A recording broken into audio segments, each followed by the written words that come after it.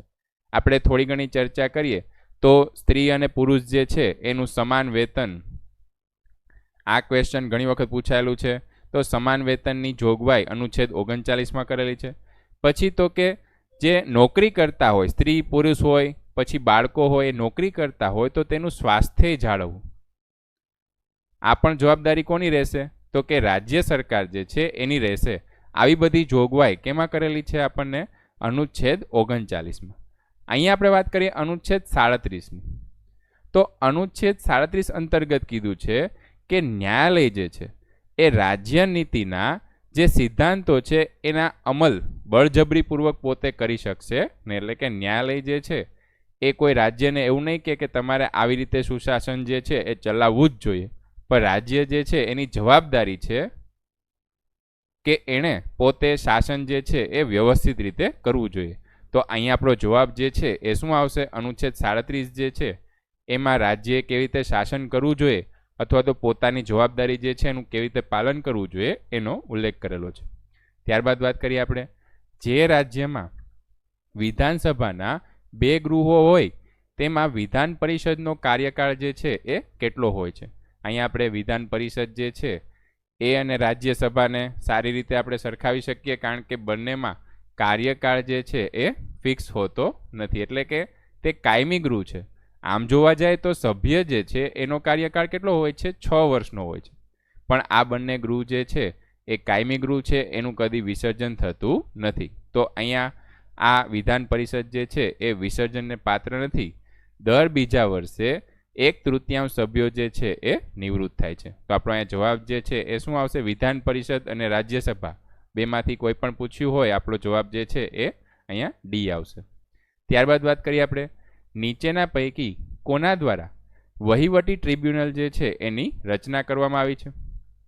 અહીંયા આપણે જો વિકલ્પ જોઈએ તો એમાં કાયદા પંચ, ભારતનું સંવિધાન, સંબંધિત રાજ્યોના વૈધાનિક કાયદો તથા ભારતના રાષ્ટ્રપતિ અને સંબંધિત રાજ્યોના રાજ્યપાલ દ્વારા બહાર પાડવામાં આવેલ વટહુકમ. તો આ વહીવટી ટ્રિબ્યુનલ જે છે એનો ઉલ્લેખ સંવિધાનમાં જ કરેલો છે. તો અહીંયા આપણો જવાબ જે છે એ શું આવશે? ભારતનું સંવિધાન. વહીવટી ટ્રિબ્યુનલની જો વાત કરીએ ને તો એને લાગતા વળગતા અનુચ્છેદ છે એ છે 323I, જે કેન્દ્રીય વહીવટી ટ્રિબ્યુનલની સ્થાપના એની જોગવાઈ આપણને 323I અથવા તો 323(1) કરેલી છે. અને અહીંયા આવશે 323(2), આઈ નહીં આવે, સોરી, 323(1) અને 323(2). એમાં 323(2) રાજ્ય વહીવટી ટ્રિબ્યુનલ જે છે એની રચના કરવાની જોગવાઈ કરેલી છે. સાથે સાથે આ વહીવટી ટ્રિબ્યુનલ કાર્ય શું કરે છે? તો કેન્દ્રમાં અથવા તો રાજ્યમાં, કેન્દ્ર માટે હોય તો કેન્દ્ર વહીવટી ટ્રિબ્યુનલ અને રાજ્ય હોય તો રાજ્ય વહીવટી ટ્રિબ્યુનલ જે છે એ કોઈ સરકારી કર્મચારી છે, એના કોઈ પ્રશ્નો છે તો એનો ઉકેલ ઝડપથી આવે એવો પ્રયત્ન જે છે એ આ વહીવટી ટ્રિબ્યુનલ દ્વારા કરવામાં આવે છે. એના સભ્યોની જે વાત કરીએ ને તો એમાં એક અધ્યક્ષ હોય છે, એક ઉપાધ્યક્ષ હોય છે અને અન્ય સભ્યો હોય છે. આમાં સભ્ય સંખ્યા જે છે એ ફિક્સ હોતી નથી. અધ્યક્ષ જે છે એનો કાર્યકાળની જો વાત કરીએ તો એ આવે છે 5 વર્ષ અને 62 વર્ષ. સોરી, અધ્યક્ષ માટે 5 વર્ષ અને 65 વર્ષ આવશે. આ બંનેમાંથી જે પહેલાં પૂરું થાય. અને ઉપાધ્યક્ષ માટે 5 વર્ષ અને 62 વર્ષ. આ બંનેમાંથી જે પહેલાં પૂરું થાય એ એનો કાર્યકાળ હોય છે. તો અહીંયા આપણો જવાબ જે છે એ શું આવશે? ભારતના સંવિધાનમાં આ વહીવટની ટ્રિબ્યુનલની રચના કરવામાં આવી. ત્યારબાદ વાત કરીએ આપણે તો રાજ્ય નાણાપંચ જે છે એની દર 5 વર્ષે કોના દ્વારા રચના થાય છે? અહીંયા રાજ્ય નાણાપંચની વાત કરેલી છે તો આપણો જવાબ જે છે એ શું આવશે? સંબંધિત રાજ્યના રાજ્યપાલ દ્વારા. જો કેન્દ્રની વાત કરી હોય તો ભારતના રાષ્ટ્રપતિ દ્વારા. અહીંયા આપણે નાણાપંચની વાત કરીએ તો એને લાગતો ઓળખતો અનુચ્છેદ જે છે એ આવે છે 280. પછી તો કે આપણે 281મો અનુચ્છેદ જે છે એની પણ ચર્ચા કરેલી છે કે જેના અંતર્ગત રાષ્ટ્રપતિ જે છે એને નાણાપંચ પોતે રિપોર્ટ આપશે અને રાષ્ટ્રપતિ શું કરશે? આ રિપોર્ટ જે છે એ 281ના અનુચ્છેદ અંતર્ગત પોતે સંસદમાં આ રિપોર્ટ જે છે એ રજૂ કરે છે. સાથે સાથે થોડીક આપણે જે રાજ્ય નાણાપંચ છે એને લાગતા વળગતા અનુચ્છેદની ચર્ચા કરીએ તો રાજ્યમાં 73મો બંધારણીય સુધારો અને 74ના બંધારણીય સુધારા અંતર્ગત જે અનુચ્છેદ આવેલા છે એ 243 I અને 243 Y આ બંને અનુચ્છેદ જે છે એ નાણાકીય સ્થિતિ જે છે એની ચર્ચા કરે છે.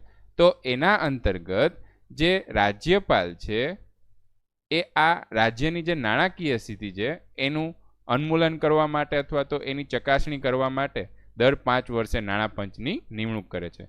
તો આ રીતે આપણે આનો અનુચ્છેદ જે છે એ પણ આપણે યાદ રાખી શકીએ. જો તમને આ વિડીયો ગમ્યો હોય તો તેને લાઈક કરજો, તમારા મિત્રો સાથે શેર કરજો. હાલ આપણે આટલું રાખીએ છીએ. આભાર.